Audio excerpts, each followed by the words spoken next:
இறைவனை தம் துணையாக கொண்டிருப்போர் பேறு பெற்றோர்.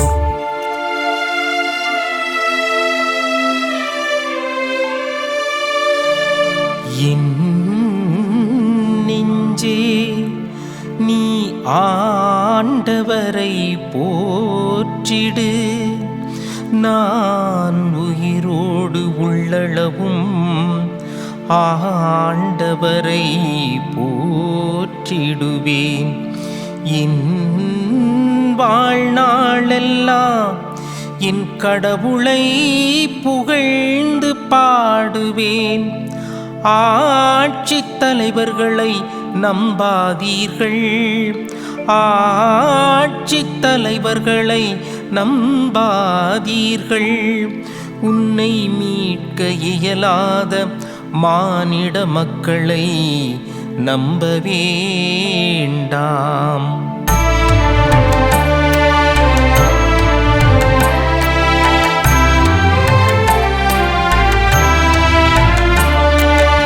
இறைவனை தம் துணையாக கொண்டிருப்போர் பேறு பெற்றோர். இறைவனை தம் துணையாக கொண்டிருப்போர் பேறு பெற்றோர். இறைமகன் இயேசு கிறிஸ்துவில் பிரியமுள்ள அன்பு சகோதரிகளே, சகோதரர்களே, உங்கள் அனைவருக்கும் நம் ஆண்டவராகிய இயேசு கிறிஸ்துவின் அற்புத நாமத்திலே வாழ்த்துக்களையும் வணக்கங்களையும் தெரிவித்துக் கொள்கின்றேன்.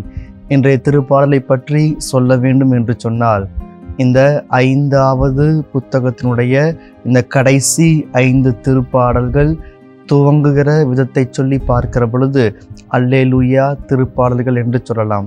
இப்போ இந்த 5 பாடல்கள் மட்டும்தான் இருக்கிறதா என்று சொன்னால் இல்லை, முன்னாடி நிறைய திருப்பாடல்கள் இருக்கிறது.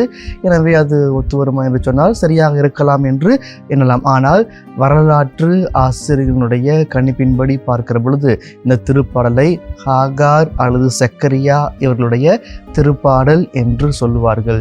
ஏன் அப்படி சொல்லப்படுகிறது என்று சொல்லி பார்க்கிற பொழுது இதனுடைய பின்புலத்தை அல்லது கொஞ்சம் கொஞ்சமாக பொறுமையாக படித்து பார்க்கிற பொழுது அவர்களுக்கும் இந்த திருப்பாடலுக்கும் உள்ள ஒரு ஒற்றுமை நமக்கு விளங்கும். அதற்கு மேலாக சொல்ல வேண்டும் என்று சொன்னால் திருப்பாடல் 1 to 150 வரை பார்க்கிற பொழுது ஆண்டவரை போற்றுவது இதுதான் மிக முக்கியமான ஒன்றாக இருக்கும் என்று நான் கருதுகிறேன். அப்படி பார்க்கிற பொழுது இந்த திருப்பாடலை புகழ்ச்சியின் திருப்பாடல் அல்லது நாம் ஆண்டவரை போற்ற வேண்டும், புகழ வேண்டும் என்று சொல்லுகிற ஒரு திருப்பாடலாக இது இருக்கிறது. யூதர்கள் கடவுள் மீது நம்பிக்கை வைத்ததை விட அரசன் மீது அதிக நம்பிக்கை வைத்திருந்தார்கள். அதுதான் நிதர்சனமான உண்மை. அதைத்தான் இது தெளிவாக சுட்டி காட்டுகிறது. அந்த எகிப்து அசீரிய அரசர்களை பார்க்கிற பொழுது இது தெளிவாக சுட்டி காட்டப்படுகிறது. அவர்கள் அடிமைத்தன வீட்டிற்கு சென்ற பொழுது அந்த அடிமைத்தன வீட்டிலே எவ்வளவு துயரப்பட்டார்கள், துன்பப்பட்டார்கள், கஷ்டப்பட்டார்கள், அவமானப்பட்டார்கள், எத்தனை வேலைகள் செய்தார்கள் என்பது அங்கு தெரிந்தது அவர்களுக்கு. அங்குதான் அவர்களுக்கு புரிந்தது. அந்த இடத்திற்கு போறதுக்கு முன்னாடி கடவுளுக்கு எதிராக என்னென்ன பாவம் செய்தார்கள் என்பதை அவர்கள் சிந்தித்து பார்த்தார்கள். கடவுளை விட்டு எவ்வளவு தூரம் ஓடினார்கள் என்பதை அவர்கள் யோசித்து பார்த்தார்கள். அதிலும் முக்கியமான சந்தேகம் என்ன என்று சொல்லி பார்க்கிற பொழுது, எங்களுடைய கடவுளுக்கு சக்தி இல்லையா, எங்கள் கடவுளுக்கு வல்லமை இல்லையா, எங்கள் கடவுளுக்கு பொறுமை இல்லையா, எங்கள் கடவுள் மன்னிக்க மாட்டாரா என்கின்ற எத்தனையோ சந்தேகங்கள் எழுது. அவருடைய கண்ணீரை கண்டு அவர்களை ஆசீர்வதித்த கடவுள் இருக்கிறார் என்பதை அவர்கள் பல சமயங்களிலே மறந்து போனார்கள். அதுதான் நிதர்சனமான உண்மை. இதை தெளிவாக சுட்டி காட்டப்படுகிறது. அப்படி பார்க்கிற பொழுது இந்த ஜெருபாபேல் என்கின்ற இந்த பெயரை நாம் கேட்ட உடனே நமக்கு தெளிவாக புரியும்.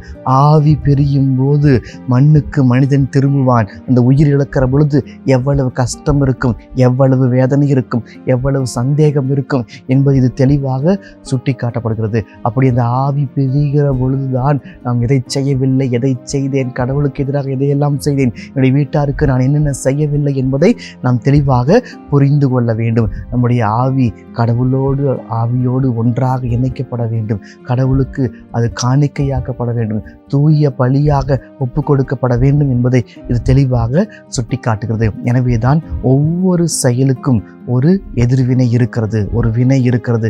அதற்குரிய ஒரு கஷ்டத்தை, துன்பத்தை, வேதனையை நாம் அனுபவித்தே தீர வேண்டும் என்பதை இந்த திருப்பாடலானது மிக தெளிவாக சுட்டி காட்டப்படுகிறது. ஒவ்வொரு மனிதனுக்கும் தனிப்பட்ட விதத்திலே நான் இருக்கிறேன் தகுந்தாற் போன்று அவர் சொல்கிறார். யாக்கோபின் கடவுள், இஸ்ரவேலின் கடவுள், நான் உன்னுடைய கடவுள், நான் உன்னோடு இருக்கிறேன், ஒருபோதும் நான் உன்னை விட்டுவிட மாட்டேன் என்று இது தெளிவாக சுட்டி காட்டப்படுகிறது. எனவேதான் உங்கள் தனிமையிலே நீங்கள் கடவுளோடு இருக்கிற பொழுது உன்னுடைய பெயரை சொல்லி நான் உன் கடவுள் என்று சொல்லுவார், நான் உன்னை அழைத்தேன் என்று சொல்வார், நான் உன்னை அபிஷேகம் செய்தேன் என்று சொல்வார், நான் உன்னோடு இருக்கிறேன் என்று சொல்வார். இதுதான் நிதர்சனமான உண்மை. அந்த கடவுளை முதட்டளவில் புகழாமல் உள்ளத்தளவில் புகழ்ந்து அவரை மாட்சிப்படுத்துவோம். அந்த மாட்சியில் நம்மையும் அவர் ஒளிர்ப்பார் என்கிற எண்ணத்தோடு இந்த நாள் முழுவதும் இறைவனை முதட்டளவில் அல்லாமல் உள்ளத்தளவில் புகழ்கிற ஆற்றலை கேட்போம். ஆமேன். ஜெபம். எங்களை எந்நாளும் அன்பாய் காத்து நேசித்து வழிநடத்தும் எங்கள் அன்பின் பரலோக பிதாவே, எங்களுடைய துயரங்கள், நாங்கள் பட்ட அவமானங்கள், நாங்கள் செய்த பாவங்கள், எங்களுக்கு இருக்கிற சந்தேகங்கள் இவையெல்லாம் நாங்கள் உமக்கு ஒப்பு கொடுத்து உம்மிடமிருந்து உங்களுடைய சக்தியை பெற்றுக்கொண்டு சமாதானத்தோடு வாழ்கிற ஆற்றலை பொழிவீராக. ஆமென்.